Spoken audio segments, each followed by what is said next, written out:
Perfecto, y entonces empezamos a grabar para iniciar esta clase, como decíamos, de física, para continuar con la parte de las fuerzas, en este caso fuerza de roce. Vamos a partir con esa parte primero. Y vamos a compartir de inmediato la pantalla. Sería ahora sí. Y deberíamos desde ya poder estar viendo la diapo que dice fuerza de roce. ¿Me confirman si es que está todo ok, porfis? Debería estarlo. Ya, se ve bien, se escucha bien todo, perfecto. Vamos a ver si podemos rayar acá también, a ver si quedó bien el tema del lapicito. Tururum, perfecto. Estamos listas entonces. Estamos completamente listos para continuar. Miren, yo así como haciendo un poquito de el resumen de lo que fue las clases anteriores de física, específicamente de física, había que recordar que claro, estuvimos viendo las fuerzas, la famosa ley de Newton, que era como lo más clásico, ¿cierto? En este caso, la segunda ley que correspondía a esta formulita, que era la fuerza es igual a la masa por la aceleración de un cuerpo. Acordándonos que estos son magnitudes vectoriales, que había que considerar no solamente el módulo o la cantidad del valor que nos daba, sino que también la dirección y el sentido de, en este, por ejemplo, contexto, la fuerza aplicada o la aceleración, dependiendo del contexto. Ahí vimos varias cositas, porque de esta formulita podríamos, por ejemplo, cambiar ciertos factores y hablar en contexto. Por ejemplo, la fuerza de gravedad. ¿Ya? ¿Se acuerdan que cuando veíamos la fuerza de gravedad, realmente nos referíamos a la masa, pero por la aceleración de gravedad? Y en este caso era 10 metros partido por segundo al cuadrado. Era algo que siempre se consideraba de esa forma, al menos para la PAES. Vimos otras cositas también, por ejemplo, respecto a cuando teníamos la tensión de un cuerpo, que hay que pensar esto, cuando un cuerpo no se está moviendo, por ejemplo, si yo tengo acá, no sé, una superficie, un techo, ¿ya? Y tengo colgado una pelotita, ¿ya? Y esa pelotita no se mueve ni para arriba ni para abajo. Uno puede determinar, si tiene el peso, si conoce la masa, cuál es la fuerza que va para abajo. Pongamos que esta masa es 10, por lo tanto, si yo diría 10 por la aceleración de gravedad, que sería 10, 10 por 10 da 100. Si, por ejemplo, yo la fuerza de gravedad digo que son 100 newtons, que va hacia bajito, ¿cierto? Y este cuerpo está suspendido a través de una cuerda, yo sé automáticamente, por esta lógica, ¿cierto?, de que no se está moviendo, de que se compensa para arribita otra fuerza que también es de 100 newton.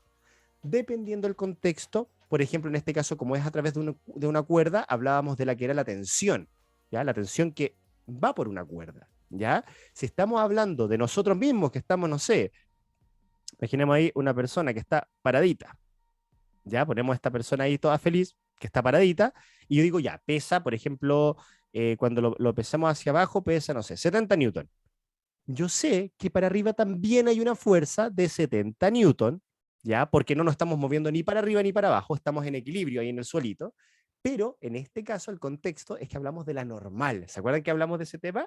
De la fuerza normal, que era la que se contraponía en este caso en un ángulo completamente perpendicular a la superficie, ¿ya?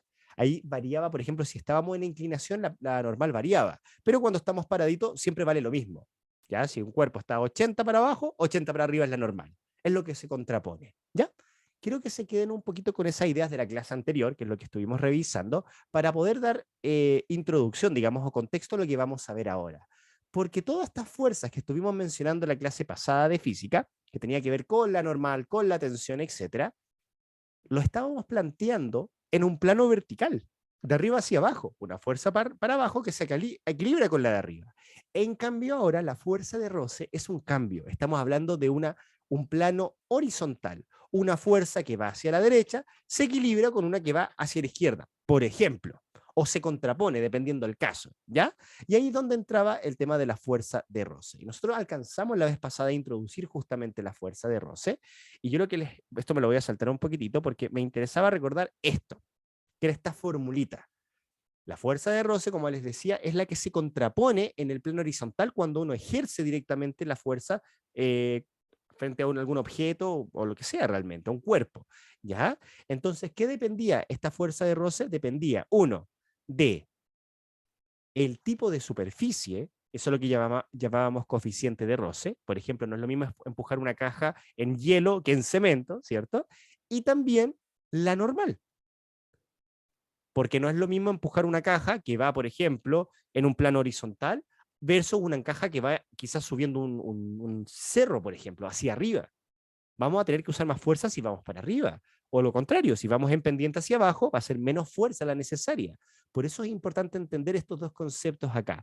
El coeficiente de roce que determina de por sí la superficie y la fuerza normal que se determina normalmente por la inclinación.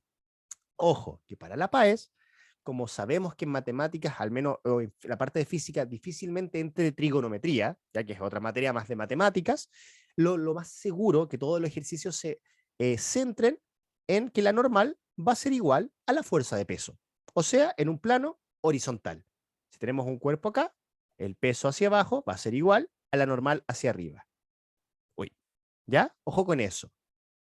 ¿Por qué lo estamos haciendo así? Porque es la parte más sencillita. No en un plano inclinado, porque si es un plano inclinado, con la normal tendríamos que meternos con trigonometría y es algo que ya la PAES, al menos en la parte de ciencias, se está escapando hace rato. ¿Ya? Así que por ahora solamente preocuparnos de esa parte. Entonces, avancemos un poquitito más, porque quedamos justamente en esta parte. Tipos de roce. ¿Ya? Hay que entender aquí una cosa, quiero que se queden con esta idea siempre. Recurriendo ya a la primera ley de Newton, a la ley de inercia, recordándola rápidamente, que se establecía cuando tú tenías un cuerpo quieto, ese cuerpo siempre va a permanecer quieto a no ser que tú vayas y ejerzas una fuerza en contra de ese cuerpo para poder moverlo, sacarlo de ese estado. O también, otro ejemplo de la inercia es que cuando tú tienes un cuerpo en movimiento, la única forma que se detenga ese cuerpo es que tú pongas una fuerza contraria que sea capaz de contrarrestarla. Eso es la inercia, ¿ya? Ahora bien, justamente como estamos hablando de esa inercia, tiene que ver también cuando nosotros queremos empezar a mover un cuerpo. Que tenemos que al fin y al cabo, si un cuerpo está quieto, tenemos que romper esa inercia para empezar a moverlo. Y justamente ese proceso en el cual nosotros estamos aplicando una fuerza para empezar a mover un cuerpo es donde ocurre el famoso roce estático. O sea, acá no hay movimiento del cuerpo. Y en este caso habla de la superficie en contacto. ¿A qué se refiere? Por ejemplo, si en este ejemplo de la roca, se refiere a la parte de abajo de la roca con, en este caso, el hielo. ¿Ya? No hay movimiento entre esas dos superficies. Y ojo con esto, lo vamos a ver igual en todo caso, que siempre es más difícil mover, hacer más fuerza para empezar a mover algo que después seguir moviéndolo. ¿Ya? Y ahí vamos a ver un pequeño gráfico que nos va a aclarar ese detalle también a nivel de fuerzas. Y por contraparte, el roce cinético, ¿ya? Es la fuerza de roce que actúa cuando ya el cuerpo se está moviendo. Ya va a cierta velocidad, entonces se sigue moviendo, ok, siempre actúa. ¿Ya? Es la razón por la cual, por ejemplo, si hay una pelota que está rodando, ¿cierto? En una superficie, en algún momento va a parar. Aunque se esté moviendo, hay un roce de la superficie que va a estar deteniéndolo. Eso sacando, por ejemplo, que exista aire, que a lo mejor las moléculas también, el aire está impidiendo que ese cuerpo siga avanzando, etcétera. Pero solamente en este contexto, hablando de la superficie del suelo con la pelota. ¿Ya? Eso es una fuerza siempre opuesta a nivel de superficie, de suelo. ¿Ok? Entonces, partamos con el primero. Ojo con esto, la fuerza de roce, la que yo les planteé en un principio, fuerza de roce es igual a coeficiente de roce por la normal, se mantiene siempre, ya sea estático o cinético. Perdón. Ojo con esto. ¿Por qué ustedes en esta formulita de acá del roce estático ven la letra S? Porque está diciendo que fuera estático. Y esto está en inglés, static. ¿Ya? Pero no se preocupen por eso. Esa letrita da lo mismo, porque la fórmula es exactamente la misma. ¿Qué es lo relevante acá? El contexto. ¿Cuál es el contexto? El cuerpo no se está moviendo, está quieto. Y fíjense bien acá. ¿Qué características tiene esta fuerza de roce estático? Lo primero es una fuerza de reacción. ¿Ya? Es una fuerza que se contrapone a la fuerza que yo estoy haciendo. Otra cosa importante, muy, muy importante, es variable. ¿Por qué va a ser variable esta fuerza de roce estático? Es variable porque piensen lo siguiente, si yo tengo una caja grande acá al lado mío y yo la quiero empujar con poquita fuerza, no sé, y no la voy a mover porque está quieto, ¿cierto? Le voy a con un dedito. La fuerza que se me va a devolver, la que se contrapone, ¿ya? La fuerza que se me va a devolver a mi dedo va a ser exactamente la misma en un módulo igual a la que yo estoy ejerciendo. Si es una caja chiquitita, en este caso, si yo hago poquita fuerza, la fuerza va a ser poquita. En cambio, si yo empujo con más fuerza, la fuerza de vuelta también va a ser más grande. Esto antes de moverlo, ¿ya? Y eso es lo clásico. Por eso uno cuando quiere empujar algo y no hace fuerza, no te cansas. Pero si quieres empujar algo con toda tu fuerza, y a lo mejor no se mueve el objeto, piensa en una piedra gigantesca, una caja muy pesada, te cansas más, porque claro, hay una contraposición de fuerza, eso va cambiando según la que tú ejerzas, ¿ya? Y obviamente hay un valor máximo. ¿Cuál es el valor máximo de la fuerza de roce estático? El tope es cuando el cuerpo se empieza a mover, ¿ya? Ojo con eso. Esto sería como un ejemplo clásico. Recuerden acá, el peso va para abajo, la normal va para arriba, pero en este caso lo que nos interesa es que si, por ejemplo, yo empujo una caja, en este caso hacia la derecha, como está hacia acá, hay una fuerza que yo ejerzo con mi cuerpo, se contrapone siempre una fuerza de roce. En este caso, si no muevo el objeto, roce estático. ¿Vale? Una cosa de contexto. La fórmula es exactamente la misma. ¿Ya? Coeficiente de roce que depende de la superficie, eso te lo pueden dar directamente dependiendo del material, o te lo podrían pedir si es que tú a lo mejor tienes los otros datos, puedes despejar una ecuación de primer grado, matemática nomás, y la puedes sacar. Y lo otro, la normal, que como dije anteriormente, lo típico es que cuando estamos en un plano horizontal, es siempre así de hecho, que es lo opuesto al peso, tiene el mismo módulo. Si el peso vale 100 newton acá, la normal también va a valer 100 newton. Entonces ahí sería re fácil poder llegar y reemplazar. ¿Ya? Ahora, roce cinético, el contexto cambió. El cuerpo empezó a moverse. Y ojo acá con esto. Acá ya no estamos hablando obviamente de una fuerza de reacción, porque el cuerpo ya se está moviendo, pero acá es una fuerza constante. ¿Ya? Ojo con eso. Cuando eres estático, cuando tú empiezas a empujar algo y no se mueve, depende de la cantidad de fuerza que tú estás ejerciendo.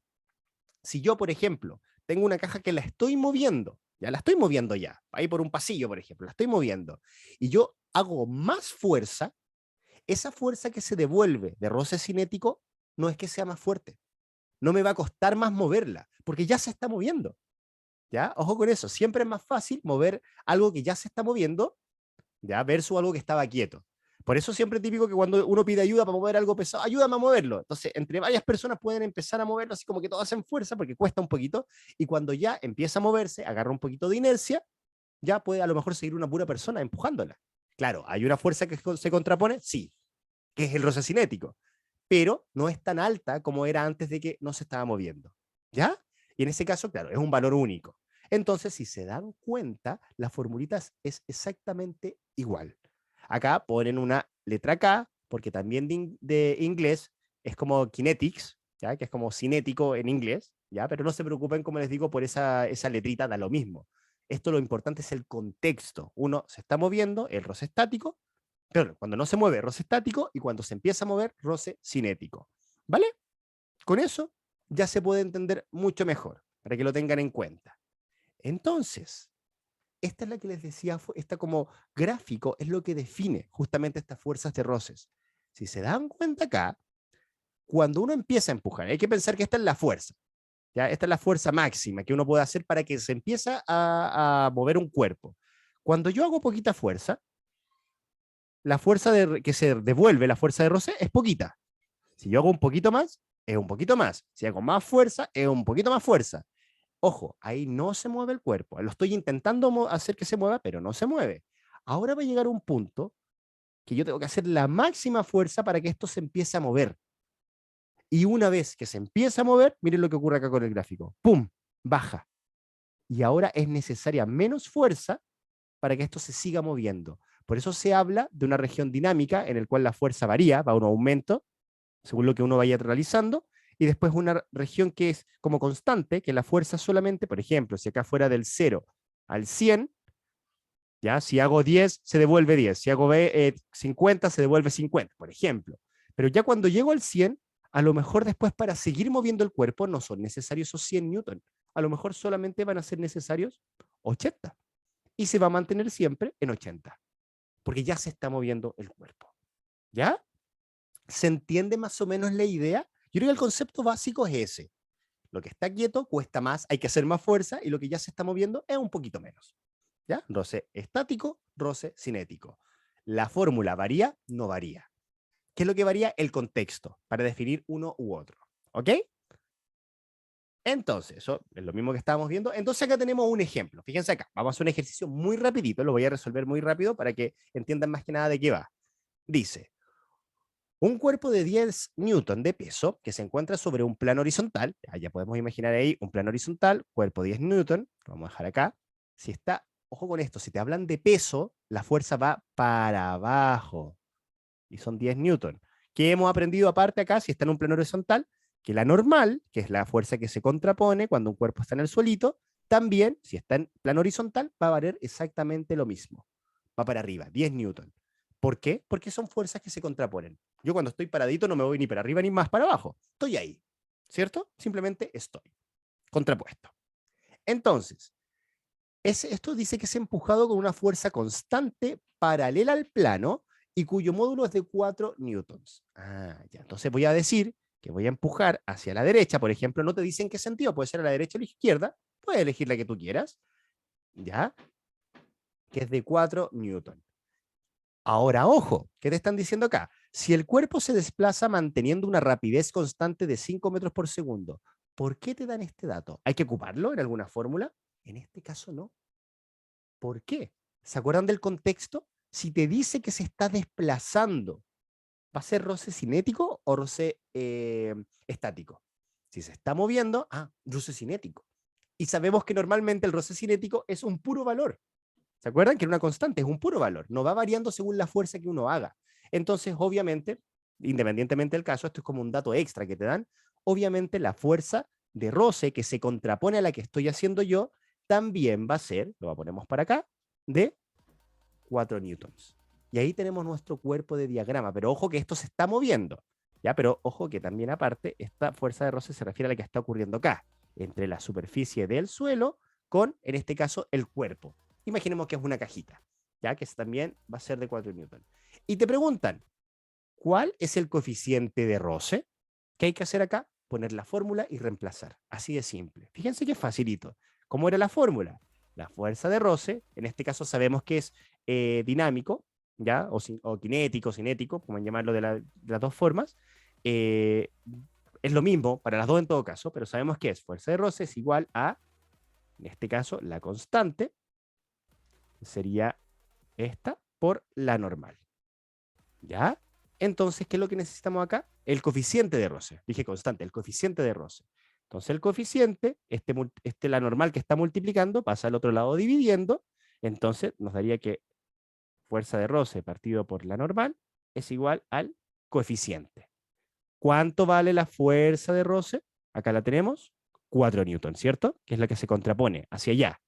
Entonces, 4. Vamos a hacerlo así. ¿Cuánto vale la normal? Dijimos que el peso era 10, la contraparte, que es la normal, vale 10 también, por lo tanto ponemos acá 10. ¿Cuánto es 4 partido por 10? Lo ponemos hacia la izquierda en este caso. 4 partido por 10 nos da 0,4. ¿Dónde está el 0,4 en todas las alternativas? Alternativa D, 0,4, 0,40, es lo mismo. Alternativa D. ¿Se dan cuenta que al fin y al cabo es llegar y reemplazar? ¿Ya? Ojo con eso. No es difícil para nada, solamente tienen que tener ojo, recordar cómo ocupar la fórmula e ir reemplazando. Esto que estoy dibujando acá es lo que se llaman diagramas de cuerpo libre. Pueden ser muchos tipos.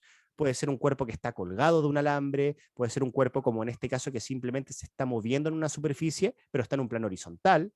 Pero hay que recordar esas cositas. ¿Ya? Ojo con eso. Ojo con eso. ¿Ya? Listo. Ahí tenemos una primera parte. Ahora vamos con la segunda parte de las fuerzas, que es la famosa fuerza elástica. ¿Ya?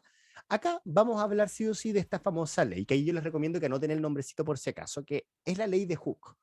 Lo que yo quiero que recuerden es un concepto de la ley de Hooke, que es como súper obvio, ¿ya? Porque estamos hablando de la fuerza elástica y esta se representa en base a la fuerza que se ejerce cuando tú deformas un objeto. O sea, por ejemplo, si tú tienes, lo más clásico, pensar por ejemplo en un resorte. Si tú tienes un resorte y tú lo estiras, si tú sueltas ese resorte, ¿qué es lo que va a ocurrir? Se está acumulando una fuerza elástica, que es potencial, obviamente lo deformaste, que después cuando lo sueltes, ¡pum!, se produce movimiento. ¿Ya? ¿Qué es lo que dice la ley de Hooke? Directamente dice que hay una proporcionalidad directa de tú lo que estires un cuerpo con la cantidad de fuerza elástica.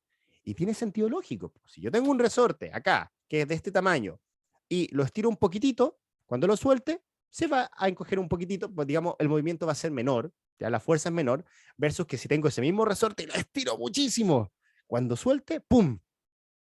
Es mucha más la fuerza acumulada. ¿Ya? Eso es un tema de proporcionalidad. Cuando no íbamos en matemáticas, ¿se acuerdan de eso? Proporcionalidad directa. Si aumenta un factor o un valor, aumenta también por consecuencia el otro. Acá es lo mismo. De eso habla la ley de Hooke directamente. ¿Ya? Y fíjense acá. Imagínense, tengo acá un resorte colgado, ¿ya? De una superficie. Por ejemplo, imaginemos acá hay un techo. Ahí está el techo. Y tenemos estos resortes. Primero un resorte sin nada, sin ningún peso, en estado natural. Ahí está. Cuando yo le pongo un peso, imaginemos que el peso vale 1 kilo, ya, uno, resulta que va a haber una deformación, se va a estirar este resorte desde acá hasta acá. ¿Ya? Bueno, y acá lo menciono de esta forma, desde acá hasta acá. Eso le vamos a llamar X. Por ejemplo, se estiró 10 centímetros. Por ejemplo. Pero si ahora le agrego 2 pesos, 2 kilos, por ejemplo, por eso sale el 1 más 1, 2 kilos, resulta que la distancia es proporcional, directamente proporcional. Si estoy poniéndole más peso, como consecuencia, va a haber una fuerza de gravedad mayor, porque es más peso, recuerden, masa por aceleración de gravedad, le estoy poniendo más masa, y por lo tanto la deformación va a ser también, en este caso, el doble. ¿Ya? Es un tema de sentido lógico. ¿Ya? Es algo de lógica completamente. Si yo le pongo más peso, algo se va a deformar más. Listo. ¿Cómo se ve eso matemáticamente en un gráfico? Lo que está acá.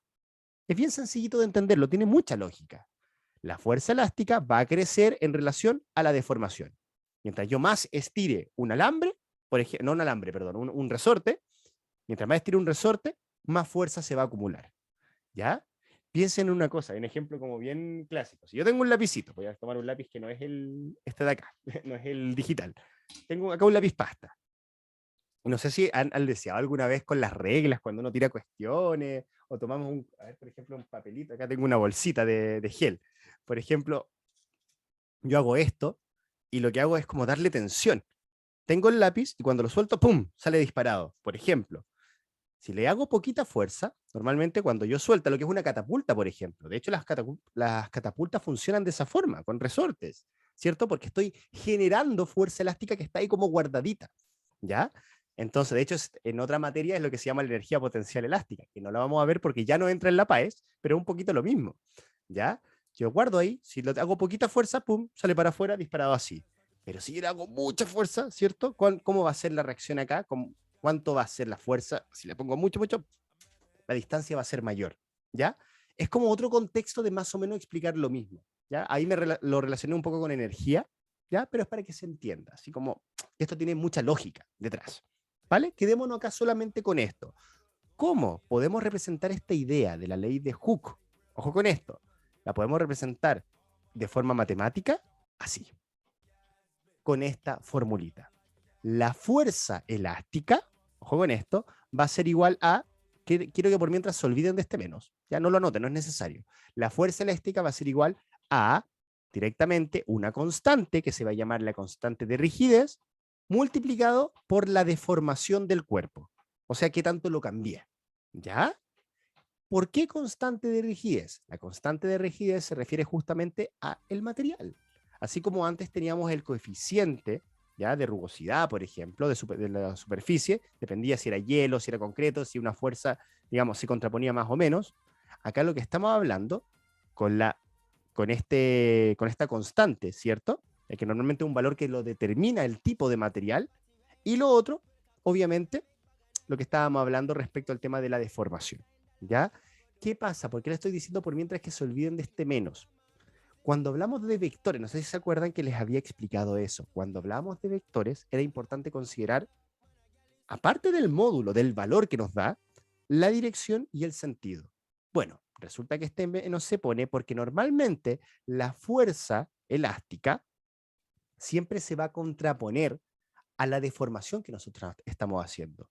Si tengo un alambre, si yo lo estiro, estoy estirándolo, estirándolo, estirando, o un elástico, por ejemplo, si lo estoy tirando para afuera, ¿para dónde va la fuerza elástica?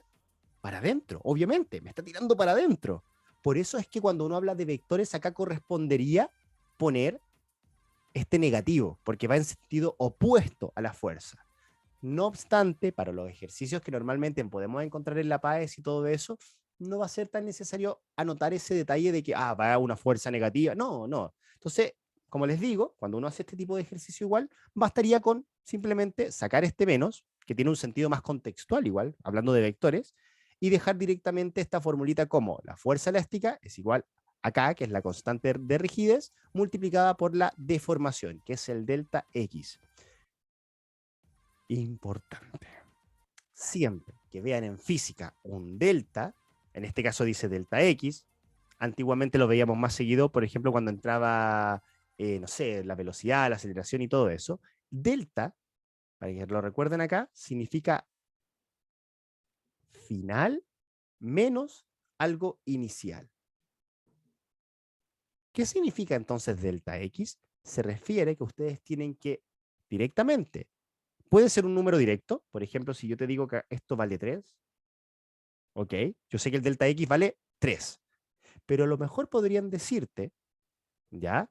Si yo tengo acá, por ejemplo, estoy midiendo, y yo sé que esto de acá vale, no sé, 5 centímetros, y esto de acá hasta abajo vale, por ejemplo, no sé, 8 centímetros. ¿Ya? Entonces lo que tendría que hacer acá, al fin y al cabo, es decir, mira, antes tenía esta medida y después tengo esta medida, después de que yo le puse una fuerza hacia abajo, ¿cierto? Que lo estiré. Entonces, la final, ¿con cuánto termina este resorte? Termina con 8. Sería final es 8 menos la inicial, que ¿cuánto tenía al principio? 5. Entonces, 8 menos 5 me da 3. Por lo tanto, la deformación es de 3 centímetros. Ya, un ejemplo así a la rapidita, para que se entienda a qué se refiere este delta, final menos inicial. ¿Ya? Ojo con eso. En este contexto, la X se refiere a una posición final, menos la posición que estaba inicialmente antes de haber deformado el alambre o el resorte o el elástico o lo que sea. ¿Ya? Ojo con eso. Muy, muy importante. Y vamos a practicar otra cosita igual en esta clase hoy día, sí o sí. También muy, muy importante. ¿Qué es lo que vamos a ver acá? ¿Ya? Este ejercicio es, pero clave, clave, clave, clave, clave. Fíjense bien, dice, si un resorte se estira 10 centímetros cuando se cuelga de él un cuerpo de 500 gramos, el valor de su constante de rigidez es, a ver, recordemos la fórmula. Teníamos que la fuerza elástica es igual a la constante de rigidez por la deformación o el delta X. ¿Ya? Ojo con eso. Si te están diciendo que se estira 10 centímetros, ya te están hablando cuál es la deformación directamente. Son 10 centímetros, eso hay que tenerlo claro. ¿Ya? Y aparte, hay que ver cuáles son el contexto de lo que queremos, porque nos están pidiendo la constante de rigidez. Por lo tanto, si yo tuviera que despejar esta formulita de acá, sería, esa constante está multiplicando a la deformación, por lo tanto, esta parte de acá pasa al otro lado dividiendo. Acá, acuérdense de esto, ecuación de primer grado de matemáticas, más básica, ¿cierto? Entonces me quedaría que la constante es igual a la fuerza partido por la deformación. La fuerza elástica partido por la deformación. Así deberíamos poder sacar este ejercicio. ¿De dónde obtuve eso? Simplemente despejando la K en esta parte de arriba. Despejé la constante de rigidez. ¿Ya? Ahora bien, no se tienen que equivocar, muy, muy importante que lo vimos en la clase pasada. Según el sistema internacional, todas las fuerzas, todas, deben estar en qué unidad de medida? En newtons. ¿Ya? El newton, a su vez, hay que recordarlo también, lo vimos en la clase pasada de física, ¿ya? Estaba en la unidad de medida de kilogramo por metro partido por segundo al cuadrado. Entonces necesitamos que todas las masas estén en kilogramo y que todas las distancias estén en metros, ¿ya? En este caso como contextual. ¿Ya? Entonces, ¿qué pasa acá? ¿Cuál es el inconveniente? Y acá un poco voy a dar la pista. Hay que realizar conversiones. Si te dicen que se estira 10 centímetros, los centímetros no nos sirve. Esto nosotros lo que necesitamos es poner newtons, porque estamos hablando de una fuerza. La fuerza elástica está en newton también. Si hablamos de 500 gramos, los gramos no nos sirven. No nos sirven. Nos sirven los kilogramos. Entonces hay que hacer conversiones. Eso es lo primero. Y las vamos a hacer al tiro.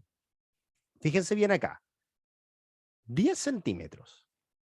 Y acá ojo que esto es voy a hacer una pequeña clase de matemáticas, en cierta forma, para el contexto de física con el tema de las conversiones. A ver si ustedes sabían hacerla como se las voy a enseñar ahora, que a mi parecer es la parte más clara. Hay personas que a lo mejor lo hacen más rápido, pero yo creo que esta metodología es la más fácil de entender.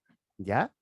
Fíjense bien, si yo tengo acá 10 centímetros, lo que voy a hacer, el procedimiento es que voy a multiplicar por una fracción, que va a ser la conversión en sí. Fíjense bien, multiplicar por mi fracción. ¿Qué es lo que quiero obtener yo? Tengo centímetros y quiero obtener metros, ¿cierto?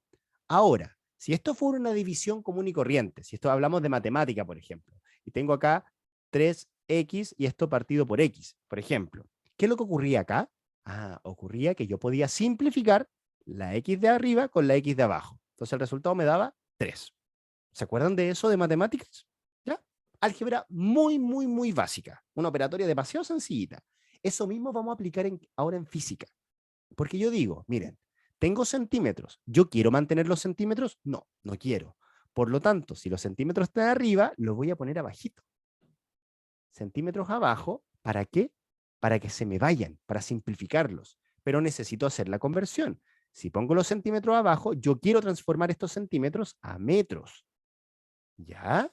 Y digo, ya, pero ¿por qué estoy poniendo esto? ¿Por qué puse un por una fracción con el centímetro abajo y los metros arriba?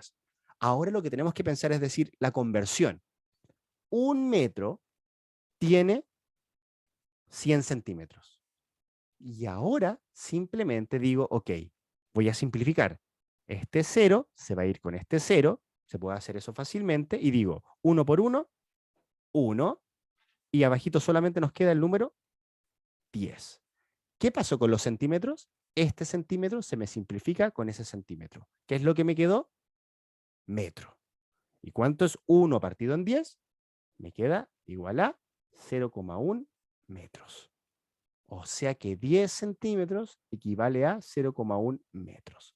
A lo mejor ustedes lo saben hacer súper rápidamente y es como más fácil, pero les estoy mostrando esta forma muy sencillita, un poquito más larga, como asumiendo que no saben nada, pero esta uno se va por la segura. Siempre en las conversiones, es la forma más rápida de hacerlo. Digamos, no más rápida, sino que la más fácil para poder entenderlo, ¿ya? Vamos a hacer exactamente lo mismo con los gramos. Fíjense acá, tengo 500 gramos por, yo me pregunto, yo quiero eliminar los gramos, por lo tanto, como los quiero eliminar, los pongo abajo para que se simplifiquen. Y quiero transformarlo en kilogramo, por lo tanto, lo pongo arriba. Listo. Ahora hago la equivalencia, la conversión. Yo sé que 1 kilogramo equivale a 1000 gramos. ¿Ya? Con eso simplifico los gramos y ahora puedo ir sacando ceros de arriba con los de abajo. Ese cero se me va con este cero se me va con este cero y estoy listo. ¿Qué digo acá? 5 por 1, 5. ¿Qué cosa? 5 kilogramos, como está ahí, partido en, acá no hay nada, es como que hubieron 1 realmente, pero no queda nada. Me quedó solamente el 1 con el 0, un 10. Listo. ¿Y cuánto es 5 partido por 10 kilogramos? Sería 0,5 kilogramos. Entonces ahí recién tengo esos 500 gramos, lo voy a poner acá, equivalen a 0,5 kilogramos. Estos son los numeritos que a mí me pueden servir realmente para poder hacer el ejercicio. ¿Ya? Eso es, conversiones. Muy importante realizar conversiones. Ahora, fíjense acá. Vamos a hablar ahora directamente del ejercicio como tal, del contexto. Teníamos una superficie, dice que un cuerpo, un resorte que se cuelga, un cuerpo. Entonces imaginemos que acá tenemos no sé, un techito, ¿ya? Tenemos un resorte y tenemos acá pegado un cuerpito. Pongamos que es una esfera, por ejemplo. Puede ser una cajita, da lo mismo, no nos importa ese detalle, pero está colgadita, ¿ya? A través de un resorte. Nos dicen que en este caso, el valor de constante de rigidez, ya nos pregunta por la constante de rigidez, que está acá, ¿cierto? Ok. ¿Qué necesitamos sacar? La fuerza elástica partido por la deformación. Si nos dijeron que la deformación era que se estiraba 10 centímetros, o sea 0,1 metros, estamos listos. O sea que yo de inmediato sé que la deformación es 0,1 metros. No obstante, ojo con esto, no obstante, la fuerza elástica, ¿cómo puedo sacarla? Porque al fin y al cabo no me están diciendo un valor de fuerza elástica. Fíjense acá. yo puedo saber cuál es la fuerza que tira para abajo, en este caso sería el peso, ¿puedo saberlo? Por supuesto que sí. El peso o la fuerza de gravedad, que es lo mismo, es la masa por la aceleración de gravedad. Lo vimos en la clase pasada. ¿Ya? Por lo tanto, yo puedo saber que el peso, en este caso es la masa, que sería 0,5 kilogramos, que lo determinamos ya por la conversión que acabamos de hacer, lo multiplicamos por esta gravedad, de aceleración de gravedad, que siempre para la pared va a ser, en este caso, 10 metros partido por segundo al cuadrado. ¿Y cuánto es 0,5 por 10? Matemática básica acá. Si es un 10, se corre la coma solamente 1, un decimal hacia la derecha, por lo tanto el peso me da directamente 5 newtons. ¿Ya? Ojo con eso. O sea que yo ya sé que el peso hacia abajo es 5 newtons. Y ojo con esto. Ojo con esto que es súper importante. Si yo estoy aplicando una fuerza de 5 newtons hacia abajo, ¿ya? 5 newtons hacia abajo, y yo sé que esto está en un resorte que está ahí, no se está moviendo ni para arriba ni para abajo, lo tengo quieto, está en equilibrio. Piensen esto, cuando un cuerpo está en equilibrio en el plano vertical, significa que hay una compensación. O sea que la fuerza que va para abajo es proporcional, es exactamente igual a la fuerza que va para arriba. Por lo tanto, en este contexto, recuerden que esto es un contexto de estar en un resorte, ¿ya? La fuerza elástica para arriba también va a ser, voy a anotar así, 5 newton. ¿Ya? Muy importante eso, todo depende del contexto. Si esto fuera una cuerda, no un resorte, si fuera una cuerda, un cordel, la tensión de esa cuerda también sería 5 newton. ¿Ya? Todo depende del contexto. Acá, como es un resorte, estamos hablando obviamente de fuerza elástica. Si fuera un cordel o un cable, estaríamos hablando de la tensión. ¿Ya? Pero en este caso es un resorte, lo tenemos claro, fuerza elástica. Por lo tanto, con esto ya sabemos e interpretamos que esta es la fuerza elástica. Y ahora, ¿qué hay que hacer? Simplemente reemplazar acá. O sea, que la constante de rigidez es igual a la fuerza elástica, que dijimos que era 5 newton, partido por la deformación, que dijimos que era 0,1 metro. Ya, las unidades de medida la tenemos, newton partido por metro, si se dan cuenta, todas las alternativas están en newton partido por metro, vamos súper bien, y nos falta solamente la parte matemática, 5 dividido en 0,1. ¿Cuánto nos da eso? Si no son capaces de sacarla, ¡pum!, rápidamente, ¿cuánto vale? La podemos hacer a la rápida, un poquito a la antigua, ya, mejor dicho, a la forma más lenta, que es a la antigua, dividir 5 dividido en 0,1.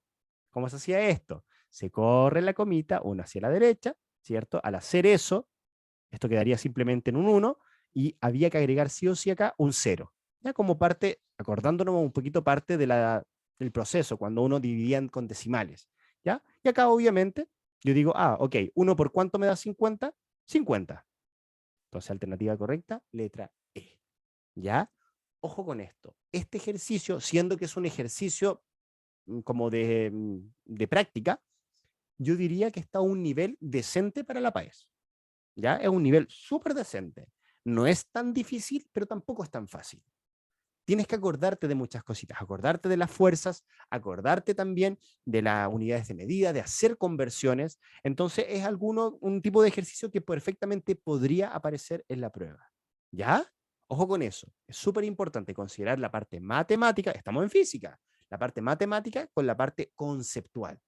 ¿Ya? Porque si no nos hubiéramos acordado, por ejemplo, que la fuerza en equilibrio en el plano vertical, si va el peso para abajo, como está en este caso el resorte, colgando de un resorte, mejor dicho, claro, la fuerza elástica también se va para arriba con la misma magnitud. ¿Ya? Si estuviera con un cable, sería la tensión. Si estuviera parado en el suelito, sería la normal. ¿Ya? Ojo con eso. Fuerzas en contexto. Es muy importante entender el contexto para saber qué cositas nos pueden servir y cuáles no. ¿Vale? Y con eso, creo que era lo último, con eso estamos con esta parte. Ya son varias cositas. Importante también, recomendación, por favor, formulario. Todas las cositas que hemos estado hablando, como de temas sobre todo de ejercitación matemática, tienen que ir con formulario. Tienen que hacer un formulario, tener uno, ojalá, disponible desde antes. ¿Ya? Así que, bueno, vamos a cambiar de tema. Espero que haya quedado más o menos clarito. Y vamos al penúltimo capítulo. Penúltimo capítulo de física. ¿Ya? Con física, como les decía, vamos avanzando re bien. Ya más encima que todavía nos queda como un poquito más de un mes, entonces vamos súper bien. Penúltimo capítulo de física es sobre calor y temperatura. Ya, hoy día vamos a hacer una introducción. A ver, quiero ver antes acá. Dice, algo quito será algo como con mucho peso. Esta la escribiste hace rato, Martina, no había visto cuando lo habías escrito, esa pregunta en el chat. Ahora que cambié, me salí, lo vi recién. Eh, Me imagino que te referías a la fuerza de roce, ¿no? Claro, cuando está quieto con mucho peso, dependiendo. Ojo con eso. Ya me imagino que es eso. Si tenías tú, por ejemplo, un cuerpo de mucho, mucho peso y tú le haces una fuerza, obviamente no vas a alcanzar a superar esa fuerza de roce, ¿ya? Porque es un objeto muy, muy grande quizás. Y recuérdate que en ese caso, era eso, ¿viste? En ese caso, como es un objeto muy grande, ¿sabes qué componente es el que está influyendo ahí realmente? Es la normal. Es la normal, porque la normal es lo contrario al peso. Y el peso dependía de la masa. Entonces, si es muy grande, muy pesado, va a ser más grande, entonces te va a costar más moverlo. Claro, y cuando vimos el gráfico es un ejemplo, ¿ya? Obviamente, si tenemos en ese gráfico que vimos, de esa línea que subía en el roce estático, si es un cuerpo muy pesado, uno esperaría que hay que hacer llegar mucho más arriba que fuera uno más chiquitito. Uno más chiquitito es más fácil llegar, hay que ocupar menos fuerza para poder moverlo. ¿Ya? Obviamente. Dame un segundito que se me acaba de caer el lápiz digital. Pero ay, ahora sí, acá lo tengo. Ya, entonces, bien, pero eso es, muy, muy bien. Terminamos las fuerzas y ahora nos vamos con calor y temperatura. La primera parte facilita, la que quiero que veamos hoy día va a ser más facilita, vamos a hablar un poco de la escala, esta cuestión en el colegio también se ve harto, se ve caleta, caleta, ¿ya? Pero en la parte ya después de cuando uno empieza a ver calor latente, capacidad calórica, empezamos con fórmulas matemáticas, entonces ahí se empieza a complicar un poquitito, ¿ya? Pero por ahora vamos a ver la parte más sencillita, a ver si alcanzamos a llegar a dilatación térmica, que es lo que me gustaría. Si es que no, bueno, no importa. Todavía nos quedan como 15 minutitos más o menos de clase, así que a lo mejor igual alcanzamos. Entonces, vamos a empezar con el penúltimo capítulo de la parte de física, que es calor y temperatura. Acá tengo la parte, digamos, de temario de la PAES, que habla sobre energía, ¿ya? Antiguamente en esta parte de energía entraba otra materia también, que era la energía potencial, la cinética, la energía elástica también, pero eso ya, adiós, no entra. Se sacó del temario de la PAES y ahora solamente nos vamos a quedar con esto, que sería lo que está acá, ¿ya?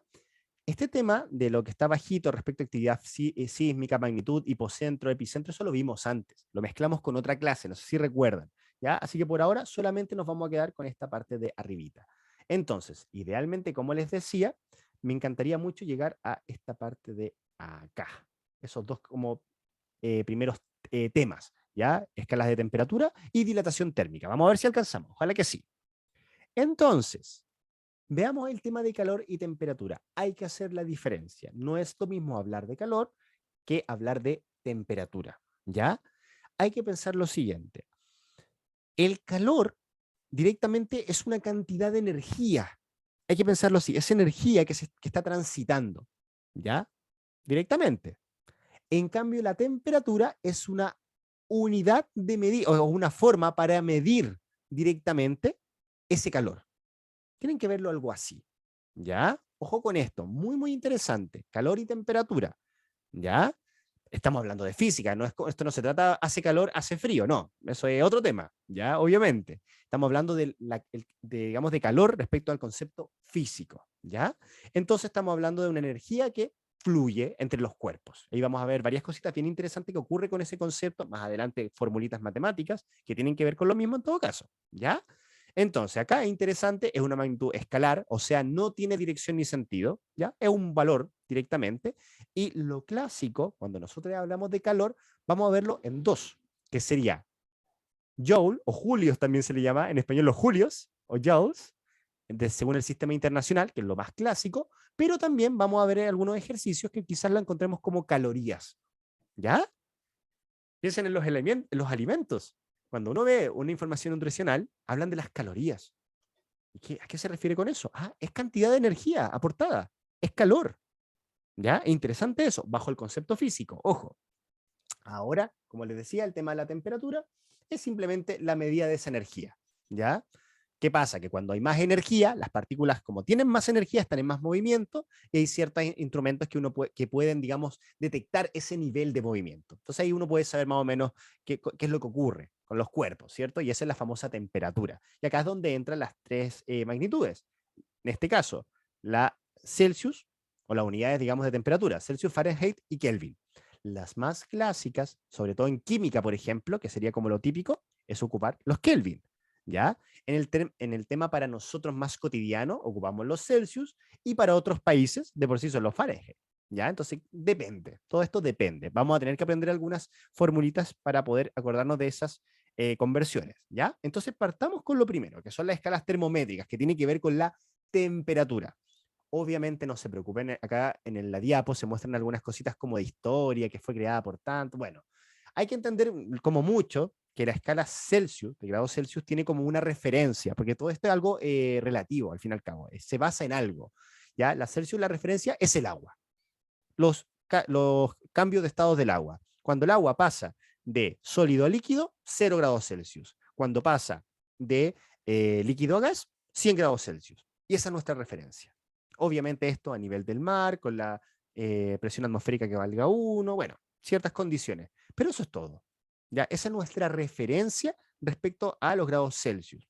Desde el 0 al 100 y listo. ¿Algo puede estar más caliente que esos 100 grados Celsius? Por supuesto que sí, obviamente. Pero ahí ya, claro, si nuestra referencia era el agua, significa que en ese punto, si algo tiene una temperatura mayor que 100 grados Celsius, ya, obviamente es que ya a esa altura el agua estaría completamente evaporada. Pero nuestra referencia, la clásica, esta es la que ocupamos acá en Chile, ¿no? Los grados Celsius, para ver la temperatura siempre. Y la que estamos más familiarizados. Siguiente referencia, y esta también es interesante, igual que entender quizá el trasfondo, que es la Kelvin o escala absoluta.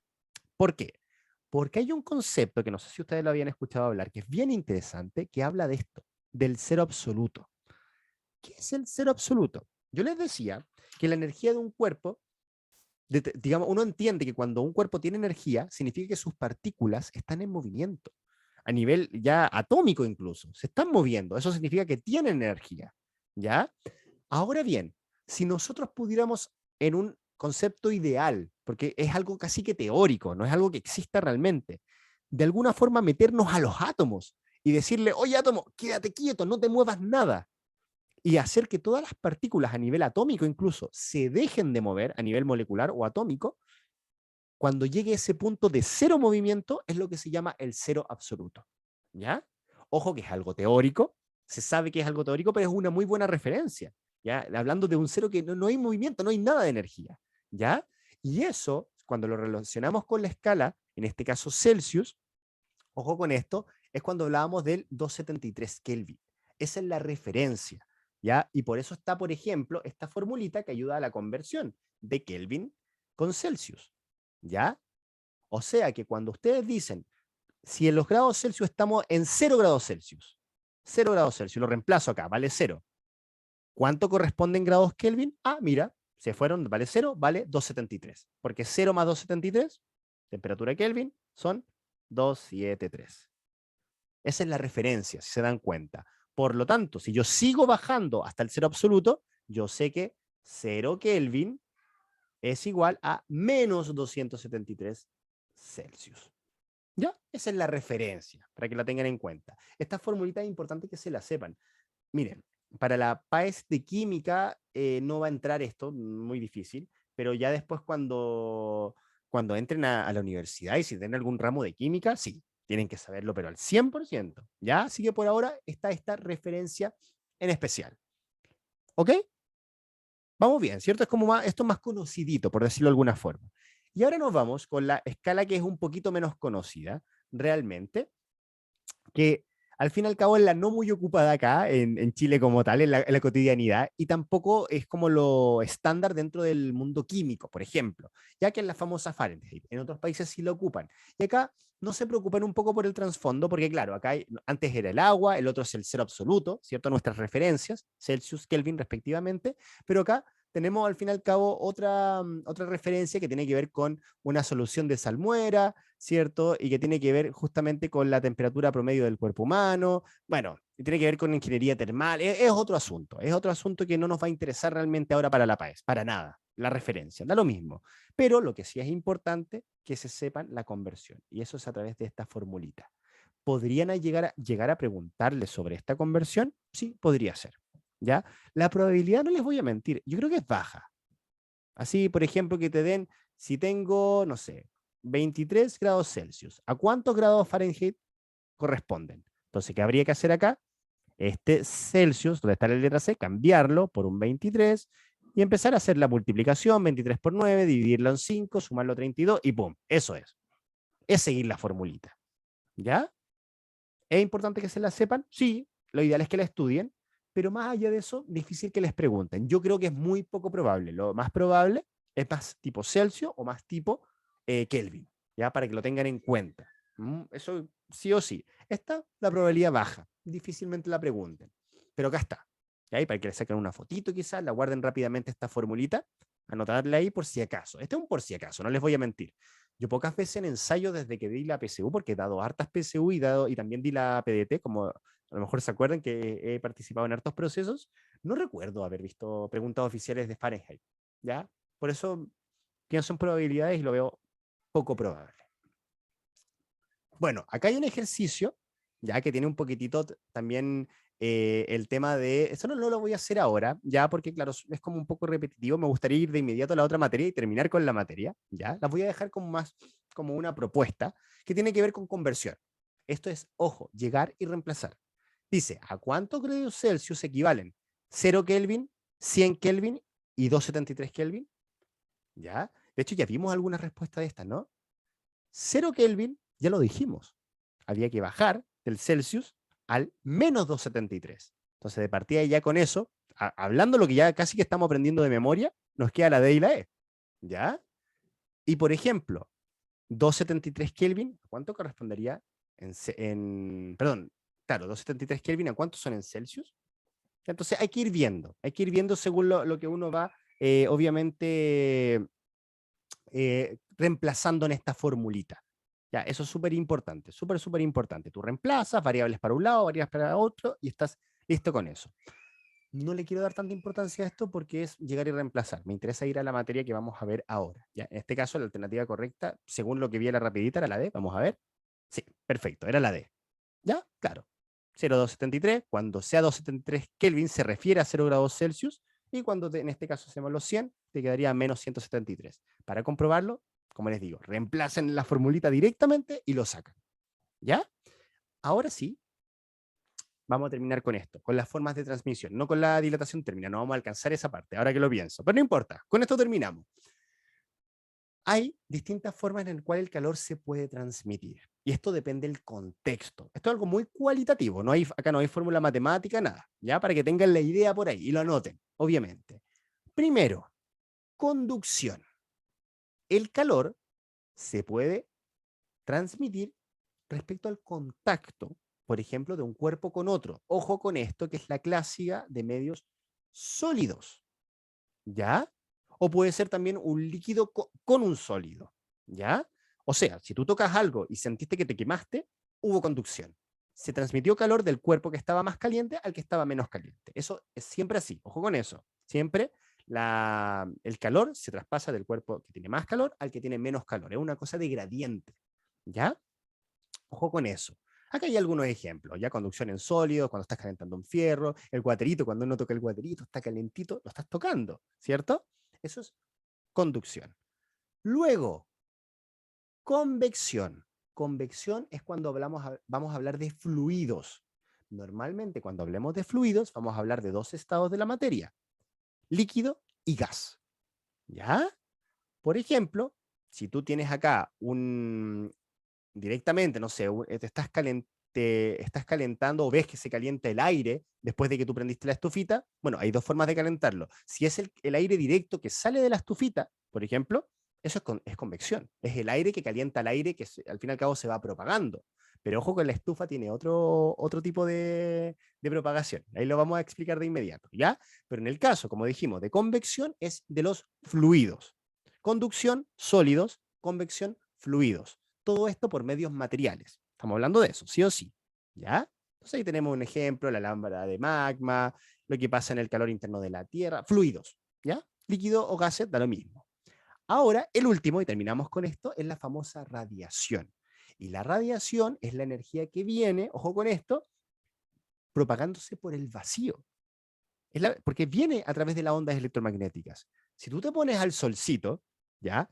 Esa luz que llega del sol viene desde afuera, desde el espacio. Obviamente ahí no hay aire, no hay ni medio sólido, ni líquido, ni gaseoso. Es energía, directamente. Son ondas electromagnéticas que llegan en forma de luz. ¿Y qué pasa cuando estamos al solcito? Nos estamos calentando, ¿cierto? Está rico ahí tomando solcito. Imaginemos un día helado, este típico sol de invierno, que casi que no calienta nada, pero ¡ah, qué rico! Y te llega el solcito y te empiezas a calentar. Eso llega por radiación, ¿ya? Es una transmisión de energía, de calor en este caso, que se transmite, pero no por medios materiales, ¿ya? Obviamente igual puede llegar a medios materiales, pero aparte puede ir por el vacío. Eso es interesante. Y bueno, acá tenemos el ejemplo que también se podría dar, por ejemplo, en ciertos tipos de estufitas o de artefactos electrónicos. Ya se puede dar también, que esa transmisión se dé de esa forma. ¿Ya? Entonces, eso sería como un poco la idea. Conducción para sólidos, convección para fluidos, radiación, ondas electromagnéticas, la luz, etcétera, etcétera. El infrarrojo también, porque cuando hablo de luz es luz visible, ¿ya? Pero es realmente la energía que se transmite a través de ondas electromagnéticas. Y esas pueden ser por el vacío. Este ejercicio terminamos. Fíjense acá. Respecto a la transmisión de calor por convección, es correcto afirmar que, la vamos a responder de inmediato, dice. ¿Se requiere de una fuente de calor para que se produzca? Esto es muy importante, siempre es correcto. Tiene que haber una fuente de calor, ¿ya? Muy, muy importante. Luego, ¿se produce en un medio material? Sí, por supuesto que sí. La que no es necesario el medio material era la radiación, el último que vimos. Y finalmente, ¿se produce solo en fluidos? En este caso, lo que aprendimos de la convección, la segunda que vimos, es que solamente es en fluidos, líquidos y gases. Conducción sólidos, radiación podría ser por el vacío. Entonces, alternativa correcta. Este es un ejercicio como de repaso nomás. Letra E. 1, 2 y 3. Y estamos listos ya. Me falta un poquito a lo que quería llegar yo, que es dilatación térmica, pero eso también es algo muy sencillito y lo vamos a ver rápidamente en la próxima clase. Ya no nos vamos a preocupar por eso igual. Así que próxima clase seguramente le demos a full con esta parte de, ojalá finalizar este capítulo de energía, temperatura, calor, etcétera, etcétera. ¿Ya? Así que, chicas, vamos a dar por cerrada, perdón, la clase de hoy. Vamos a cerrar acá. Espero que